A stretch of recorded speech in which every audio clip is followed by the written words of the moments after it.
వాటిని డైవర్ట్ చేయటం. ఇప్పుడే నెల్లూరు సంఘటన చెప్పడం జరిగింది.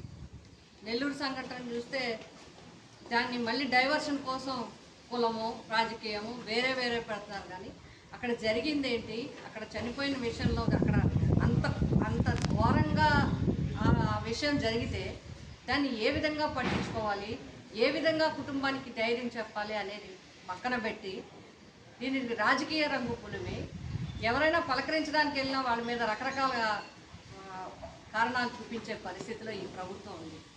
ఇంకా మద్యం గురించి మనం చూసాం, మహిళలు అని అందరూ కూడా మద్యం గురించి మాట్లాడటం జరిగింది. మద్యం గురించి మీరు చెప్పింది ఏంటి? ఇప్పటి వరకు రాజకీయ చరిత్రలో మద్యం మీద మేము ఈ మద్యం ఇస్తాం అని చెప్పి ప్రచారం చేసుకుని వచ్చిన ప్రభుత్వం ఈ ప్రభుత్వమే. ఎవరు మద్యం మీద ఇంత ప్రచారం చేయలేదు. పోనీ ప్రచారం చేశారు, వచ్చి ఏం చేశారు మీరు? 24 గంటలు ఏటీఎం కూడా పనిచేయదు, మద్యం షాపులు పనిచేస్తాయి. ఎక్కడ పడితే అక్కడ బెల్ట్ షాపులు. మొన్నే చెప్పడం జరిగింది, గుడి ఉండదు, బడి ఉండదు, మసీదు ఉండదు, చర్చ్ ఉండదు, గ్రంథాలయం ఉండదు, ఏది ఉండదు, అన్ని చోట్ల మద్యం దొరుకుతుంది. ఈ పరిస్థితి రాష్ట్రంలో ఉండడం జరిగింది. ముఖ్యంగా మా అందరి కన్సర్న్ అవుతుంది. ఆరోగ్యశ్రీ విషయంలో మాత్రం ప్రజలు చాలా ఇబ్బంది పడుతున్నారు. ఇప్పుడే రాజా గారి సోదరులు చెప్పడం జరిగింది, మేము కూడా ఇప్పుడే మాట్లాడడం జరిగింది. ఇప్పుడే ఒకరికి మాట్లాడితే ఆరోగ్యశ్రీ పనిచేయలేదు, ఒక అతనికి ప్రాణాపాయ స్థితిలో ఉందని చెప్పి. ప్రజల ప్రాణాలు తీసేయడానికైనా ప్రభుత్వాలు ఉండేది, ప్రజల ప్రాణాలు రక్షించడానికి ఉండాలి.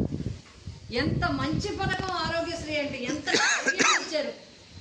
విద్యా వైద్యంలో పూర్తి ధైర్యాన్ని పేదవాడికి ఇచ్చిన ప్రభుత్వం జగన్మోహన్ రెడ్డి గారి ప్రభుత్వం.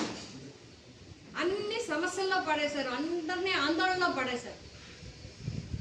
ఇంకా పారిశ్రామిక వ్యవస్థ గురించి, అదేవిధంగా ముఖ్యంగా మన జిల్లాలో మా ఇద్దరి నియోజకవర్గాలకు సంబంధించిన సెజ్కి సంబంధించిన విషయం వివరాలన్నీ కన్నబాబు గారు, ఎందుకంటే ఆయన ఆ కమిటీ చైర్మన్గా చేశారు. అదేవిధంగా రాజా గారు ఆ విషయాల మీద ఎంతో పట్టి అన్ని విషయాల్లో కూడా వారు కూడా సెజ్ పోరాట సమితి కూడా ఉన్నారు. అదేవిధంగా అక్కడ పరిశ్రమకు సంబంధించిన ఇబ్బంది పడే వారు అందరితో కూడా ఉన్నారు, మత్స్యకారులతో ఉన్నారు. ఎప్పటికప్పుడు విషయాలు చెప్తారు. అదేవిధంగా మేము 2009 నుంచి 14 వరకు ఎమ్మెల్యేలుగా ఉండి మేము కూడా వారికి అండగా ఉండడం జరిగింది. ఇన్ని జరిగితే కన్నబాబు గారు ఇప్పుడు వివరించిన దాన్ని బట్టి ఇంచుమించుగా 30-40 నిమిషాలు ఆయన వివరించి, ఇంకా చాలా విషయాలు ఉన్నాయి ఇందులో వివరించిన